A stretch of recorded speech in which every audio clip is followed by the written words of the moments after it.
What's up, Dolphin fans? We got news that broke yesterday saying that head coach Mike McDaniel has relieved defensive coordinator Josh Boyer of his duties, along with Boyer's safety coach Steve Gregory, outside linebackers coach Ty McKenzie, and assistant linebackers coach Steve Ferentz were also sent packing. And I'm not surprised. I mean, y'all heard me on one of my vents where I was saying that Josh Boyer had to go.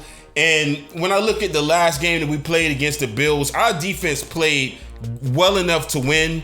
And I do believe that, like I said, the defense is not entirely at fault for a few of these losses, but some of these losses that we've had, the defense was at fault. And we lost those games mostly because the defense wasn't able to keep points off the board from the opposing team in the second half. And you look at our stats, we allowed 337.8 yards per game, which is 18th in the league. That's not going to cut it. 23.5 points a game, which is 24th in the league. And then we ranked 15th in defensive efficiency per Football Outsiders. And then we're 14th in the league in yards per play, 24th in third down stops. That's not good. That's not going to cut it. Them third down stops, that got to be up in the top 10 if we're going to be an elite team. It cannot be middle of the pack. It can't be bottom half of the league. Almost dead last in takeaways, which is 30th. So last year, we got a lot of takeaways.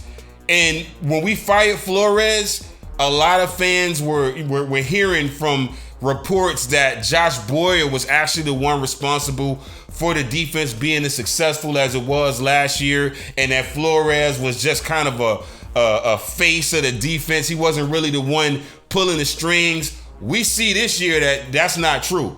And I know we had injuries, so again, the injuries probably played played a lot into why our defense wasn't taking that next step, even though we did add Bradley Chubb.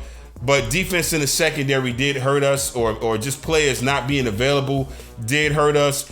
But still, I believe Flores last year made adjustments on his own and probably overrode certain calls, maybe that Boyer made, maybe that Graham made, which is the DC he had before Boyer. So as we can see, Flores had a lot to do with that defense being stellar last year and 2020. And you know, when you look at our sacks per pass attempt, we were 22nd in sacks per pass attempt. We got Bradley Chubb on the team, y'all. Like, we should not be 22nd in sacks per pass attempt. And another thing that you can see that hurt us, that we kind of missed, was Emmanuel Ogbah. Emmanuel Ogbah is obviously a much better pass rusher than we thought. It ain't easy getting to the quarterback off that edge. It's not easy coming up with the right combination of moves to beat tackles. Ogbah knows how to do that, so hopefully he can come back next year stronger than ever. And like I said, I think about the last two games against the Bills. The Week 15 game we lost 29-32, and the wild card game, are both games where we took the lead at some point in the game, third or fourth quarter, but then we lost the lead. And you gotta blame that on the defense. The Packers game that we lost, and then when I look at his 3 years of coaching us, he hasn't shown that his schemes can slow down Josh Allen or Patrick Mahomes. You gotta have defenses that can slow them down, because we're past the middle of the pack. We're in the upper echelon of teams now, so we can beat the Cardinals of the world. We can beat the Texans of the world. We can beat those kind of teams. We need someone that has a defense or have defensive schemes that can slow down the elite teams, the top 5 bracket of teams. And we haven't shown that we can do that. The Chargers game is another game I look at that we should have won, and we should have been able to stop that damn dink and dunk offense that Justin Herbert likes to run, and we didn't. You play a guy like Herbert and the Chargers, he's only going to throw the ball deep maybe once, and that's only if the opportunity is there. And really, a lot of those deep balls are kind of designed. It ain't like he just going through all his reads and then finding the guy deep down the field. These are designed, and the fact that we can't stop these bubble screens from the Chargers, and I think the Chargers can be stopped, and we didn't stop them. Last year we did. I think the year before that we did, but we didn't stop them this year. Now, I looked around the league, and I looked in the NFL ranks, I looked in the college ranks, and I found 5 defensive coordinators or defensive candidates that I think the Miami Dolphins should target. So here are my 5 candidates that they should target and why. Number 1, my first choice is going to be Sam Madison, in-house. Obviously, Sam has played for the Dolphins. He was an elite shutdown corner when he was here. We got him on the staff this year, so I got to give props to Mike McDaniel for bringing somebody who's played with the Fins on defense as a defensive, leader on this team. And I think he needs a chance. I think he should get a chance. When he was with Kansas City, their defensive secondary was better when Sam Madison was coaching them. And I would love to see someone who's been here, someone who the fans love, who can be the defensive coordinator for this team. And I think he has the skills. I think he got the mind for it. He knows defense. He's played with the Giants. He's won Super Bowls. He's a defensive coordinator that's actually won Super Bowls. Josh Boyer has also won Super Bowls as well, but I want Sam Madison as my first choice. My second choice was going to be my first choice, but it's Sam Madison. So I want to give him the benefit of the doubt, give him first dibs. But who I really wanted to have as my first choice, but it's my second choice, is associate head coach Sean Desai. He was the associate head coach for the Seattle Seahawks. Pete Carroll hired him from the Chicago Bears and not only made him the defensive coordinator, but like I said, gave him that title as well. And coaches and players who work for him and or, with him thinks that he's like a professor sitting in a lab all day. He says things in meetings that other coaches may not be thinking about. And a lot of the defensive players rave about his football acumen, his intensity, and his communication. And, he graduated from Boston University in 2004 with a bachelor's degree in philosophy and political science and a minor in biology. Now, none of that matters when it comes to football, but what it does show is the guy's smart. He's a good communicator, and, you could tell that he's a detailed type of coach. And, he's considered one of the brightest young minds in the NFL. And, he has the experience, I believe, to draw some interest, not only as a DC, because I think Cleveland, they've interviewed him or they're going to interview him. But I think at some point, he can be a head coach, hopefully no time soon, because I want him to be the DC for us, and hopefully, I hate to wish bad on him not getting a head coaching job, but I want him to be the DC for us. He kind of reminds me of a Mike McDaniel just on the defensive side. And I think, besides Sam Madison, he'll be an ideal complement to McDaniel. And that's what I would want. Just 2 young mad scientists who love schematics and that can think with an open mind. I think they'll be a perfect match together. My third option, the third defensive mind that I'm looking at is Ejiro Evero, who's the defensive coordinator of the Denver Broncos. So he already has that title, but it looks like head coach Nathaniel Hackett, since he was fired, it leaves Evero looking for a job. The Broncos might bring him back since he's kind of sought after right now, but and they may even hire him as the head coach. Who knows? But I'm keeping an eye on him because, he's been one of the only bright spots in Denver this year. That defense, played pretty good. They played pretty good, even though the offense kind of let them down. And, he pretty much had their defense ranked 4th in DVOA. And they were 1st in points allowed, 2nd in yards, and 2nd in EPA. And before he joined the Broncos, he spent 5 years under Sean McVay, and he was a secondary coach and passing game coordinator with the Rams.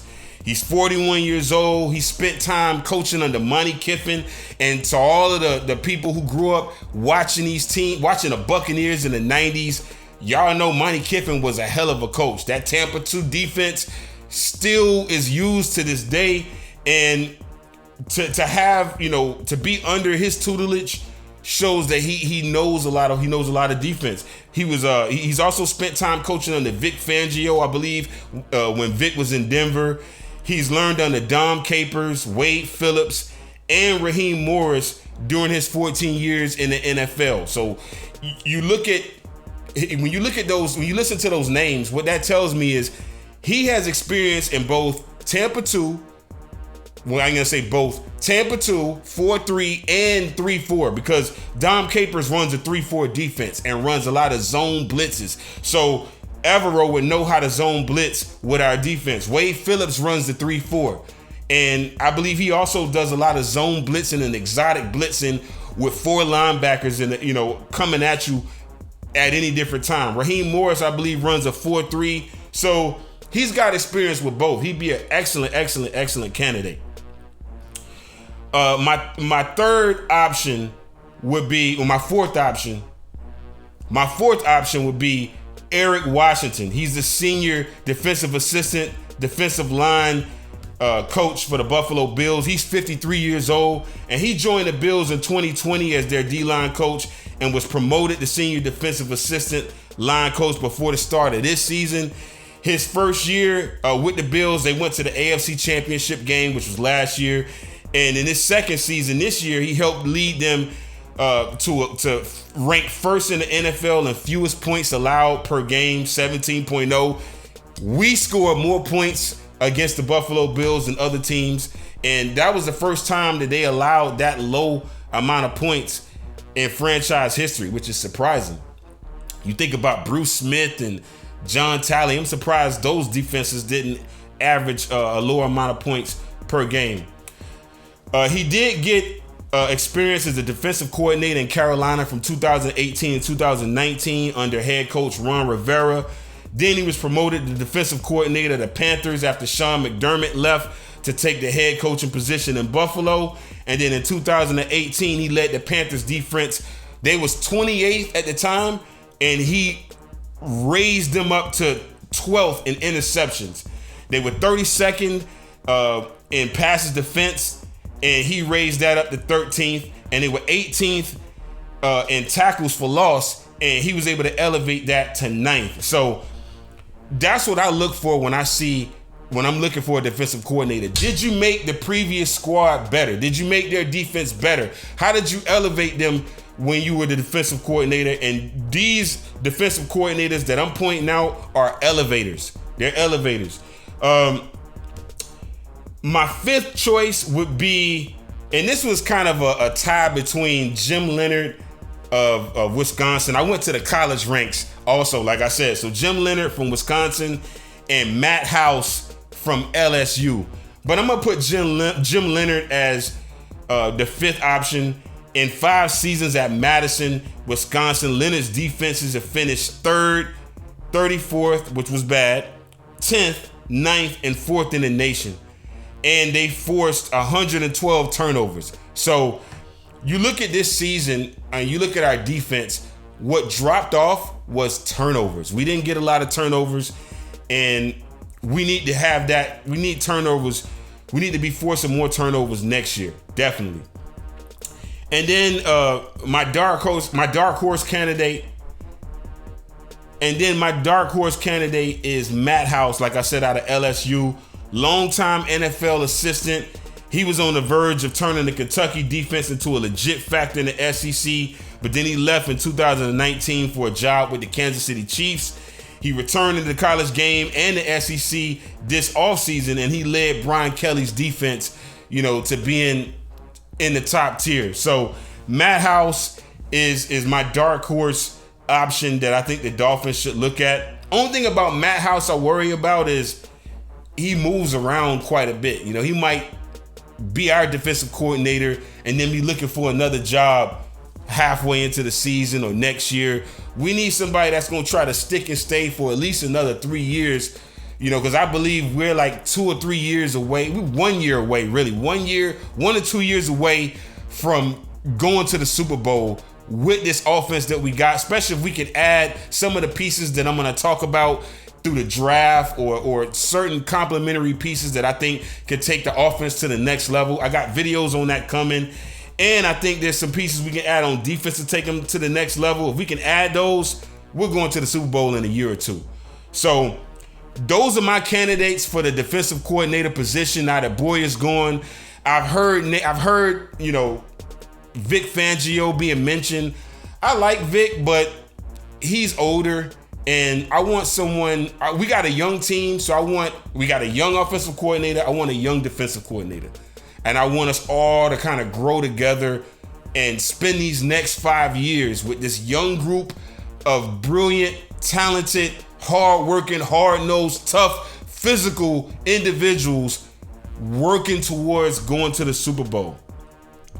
But y'all let me know what y'all think in the comment section. That's all I got for this episode.